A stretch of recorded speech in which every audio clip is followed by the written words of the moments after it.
दोस्तों, इस वीडियो को देखने के लिए आपको किस किस चीज़ की ज़रूरत पड़ रही है? कमेंट में ज़रूर बताना।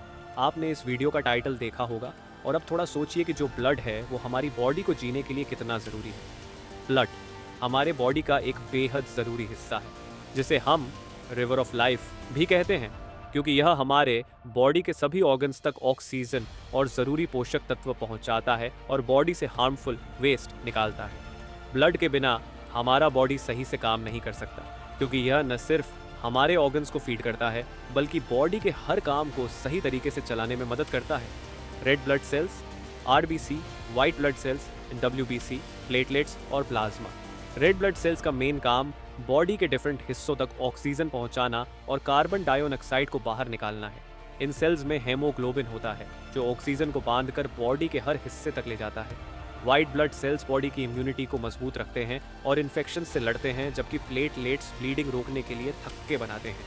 प्लाज्मा ब्लड का तरल हिस्सा है, जिसमें 90% पानी होता है और इसमें ग्लूकोज, इलेक्ट्रोलाइट्स, प्रोटीन, हार्मोन और दूसरे ज़रूरी तत्व होते हैं, जो बॉडी में सही तरीके से पोषक तत्वों का डिस्ट्रीब्यूशन करते हैं और बॉडी के टेम्परेचर को कंट्रोल्ड रखते हैं।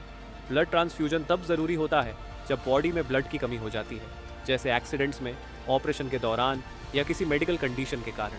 सिकल सेल एनीमिया जैसी बीमारियों में बोन मैरो ब्लड सेल्स का सही तरीके से निर्माण नहीं कर पाता, जिससे मरीज को बार बार ब्लड ट्रांसफ्यूजन की ज़रूरत पड़ती है। इसके अलावा किसी गंभीर ब्लीडिंग, सेवियर ब्लीडिंग के दौरान भी ब्लड की तुरंत आवश्यकता होती है।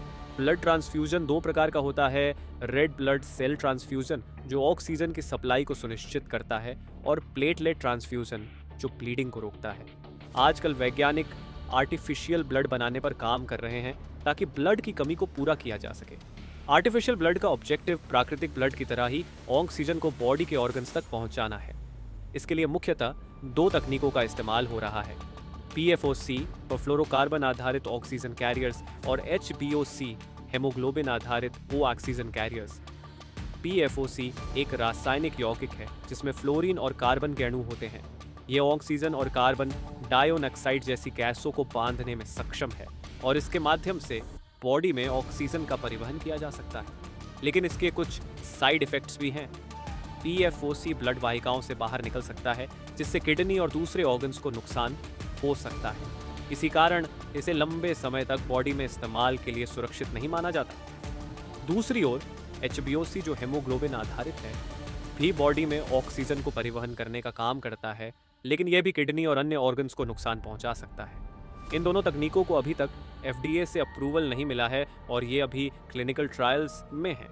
इसके अलावा वैज्ञानिक अब स्टेम सेल्स का इस्तेमाल करके आर्टिफिशियल ब्लड तैयार करने की कोशिश कर रहे हैं। स्टेम सेल्स से रेड ब्लड सेल्स तैयार किए जा सकते हैं, लेकिन इस तकनीक में अभी कुछ चैलेंजेस हैं, क्योंकि फिलहाल बहुत कम मात्रा में ही ब्लड तैयार किया जा सकता है। हालांकि अगर इस तकनीक में भविष्य में सुधार होता है तो हम बड़े पैमाने पर आर्टिफिशियल ब्लड तैयार कर सकते हैं, जिससे ब्लड की कमी का समाधान हो सकता है। आर्टिफिशियल ब्लड का इस्तेमाल खासकर ऐसे मामलों में किया जा सकता है जहां ब्लड ग्रुप मैचिंग एक चुनौती हो, जैसे इमरजेंसी या वॉर जोन में। आर्टिफिशियल ब्लड का एक बड़ा फायदा यह है कि इसमें किसी भी प्रकार के ब्लड समूह के एंटीजन नहीं होते, इसलिए इसे किसी भी व्यक्ति को दिया जा सकता है और ब्लड समूह के मिलान की चिंता नहीं करनी पड़ती। इसके अलावा आर्टिफिशियल ब्लड को लंबे समय तक स्टोर किया जा सकता है, जबकि नेचुरल ब्लड का जीवन काल सिर्फ 42 दिन तक होता है। अगर वैज्ञानिक भविष्य में आर्टिफिशियल ब्लड का उत्पादन बड़े पैमाने पर कर पाते हैं तो ब्लड की कमी की समस्या को हल किया जा सकता है। इससे न केवल ब्लड ट्रांसफ्यूजन की समस्या खत्म हो जाएगी, बल्कि यह उन लाखों लोगों की जान भी बचा सकता है जिन्हें ब्लड की कमी के कारण संकट का सामना करना पड़ता है। आर्टिफिशियल ब्लड की मदद से हम ब्लड टाइप मैचिंग की समस्याओं से भी निजात पा सकते हैं और ब्लड की स्वच्छता और पर्याप्तता सुनिश्चित कर सकते हैं। यह तकनीक चिकित्सा क्षेत्र में एक बड़ा बदलाव ला सकती है, जिससे किसी भी इमरजेंसी सिचुएशन में ब्लड की कमी का सामना नहीं करना पड़ेगा। आजकल आर्टिफिशियल ब्लड और ब्लड से जुड़ी कई नई रिसर्च हो रही है, जो आने वाले समय में ट्रांसफ्यूजन प्रोसेस को काफ़ी बदल सकती है और ब्लड की कमी की समस्याओं का हल निकाल सकती है। सबसे पहले क्रिस्पी-कास9 टेक्नोलॉजी का जिक्र करना ज़रूरी है, जो जीन एडिटिंग में मदद करती है। इसके ज़रिए वैज्ञानिक सिकल सेल एनीमिया जैसी बीमारियों में प्रभावित ब्लड सेल्स को सुधारने की कोशिश कर रहे हैं। ताकि मरीजों को बार बार ब्लड ट्रांसफ्यूजन की ज़रूरत ना पड़े। इसके अलावा नैनो मेडिसिन और नैनोबॉट्स का इस्तेमाल भी बढ़ रहा है, जो ब्लड प्रवाह को सुधारने और खून के थक्कों को कंट्रोल करने के लिए इस्तेमाल किए जा रहे हैं। ये नैनोबॉट्स ब्लड में सुधार करते हैं, जिससे बॉडी में ब्लड का फ्लो सही रहता है और थक्के टूट जाते हैं। लिवर सेल्स का इस्तेमाल भी एक नई दिशा में हो रहा है, जहां वैज्ञानिक इन सेल्स का उपयोग करके ब्लड सेल्स का निर्माण करने की कोशिश कर रहे हैं। लिवर में स्वाभाविक रूप से हीमाटोपोएटिक होती है और इसे एक्टिव करके ब्लड सेल्स का उत्पादन किया जा सकता है। इससे उन लोगों को फायदा हो सकता है जो बोन मैरो की समस्याओं से जूझ रहे हैं।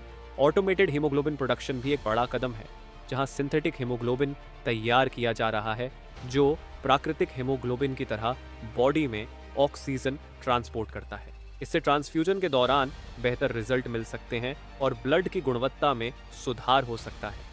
Solar powered blood cell production पर भी रिसर्च हो रही है, जो आने वाले समय में ब्लड के उत्पादन को सस्ता और ज़्यादा टिकाऊ बना सकती है। सौर ऊर्जा का इस्तेमाल करके ब्लड कोशिकाएं तैयार की जा रही हैं, जिससे यह तकनीक विशेष रूप से उन क्षेत्रों में मदद कर सकती है जहां ब्लड की कमी और संसाधनों की कमी दोनों है। इसके अलावा आर्टिफिशियल हेमोफीलिया थेरेपी पर भी काम हो रहा है, जहां ऐसे सिंथेटिक एंटिटी विकसित किए जा रहे हैं जो हेमोफीलिया जैसे रोगियों में ब्लड के थक्के बनाने में मदद करेंगे। प्लाज्मा एक्सचेंज और एआई बेस्ड ब्लड मॉनिटरिंग भी तेजी से बढ़ रहे क्षेत्र हैं। प्लाज्मा एक्सचेंज में ब्लड के प्लाज्मा को बदलकर नए प्लाज्मा को डाला जाता है, जिससे ब्लड की गुणवत्ता सुधारने में मदद मिलती है। साथ ही एआई का उपयोग करके अब ब्लड के घटकों की सटीक निगरानी की जा सकती है, जिससे ट्रांसफ्यूजन से पहले ब्लड की स्थिति का सही आकलन किया जा सकता है। यह तकनीक डॉक्टरों को ट्रांसफ्यूजन के दौरान सटीक निर्णय लेने में मदद करती है। आर्टिफिशियल ऑर्गन्स जैसे बोन मैरो और लिवर मॉडल्स का भी इस्तेमाल हो रहा है, जो ब्लड सेल्स का निर्माण करने में सक्षम होते हैं। ये कृत्रिम अंग ब्लड सेल्स का उत्पादन करते हैं, जिससे ब्लड की आपूर्ति बढ़ाई जा सकती है, खासकर उन लोगों के लिए जिनके बोन मैरो में समस्या होती है। इन सभी शोधों से ये उम्मीद जताई जा रही है कि आने वाले समय में हम आर्टिफिशियल ब्लड का बड़े पैमाने पर इस्तेमाल कर पाएंगे, जिससे ब्लड की कमी की समस्या हल हो सकती है और ब्लड ट्रांसफ्यूजन के प्रोसेस को और भी बेहतर बनाया जा सकता है। अगर ये टेक्नोलॉजीज सफल हो जाती हैं तो न सिर्फ ब्लड ट्रांसफ्यूजन में सुधार होगा, बल्कि ब्लड टाइप मैचिंग की दिक्कतें भी कम हो जाएंगी और ब्लड की आपूर्ति में आसानी होगी। इन इनोवेशन से हम लाखों लोगों की जान बचा सकते हैं और पूरी दुनिया में ब्लड की कमी के संकट से निपटने में मदद कर सकते हैं। Thanks for watching, please like this video.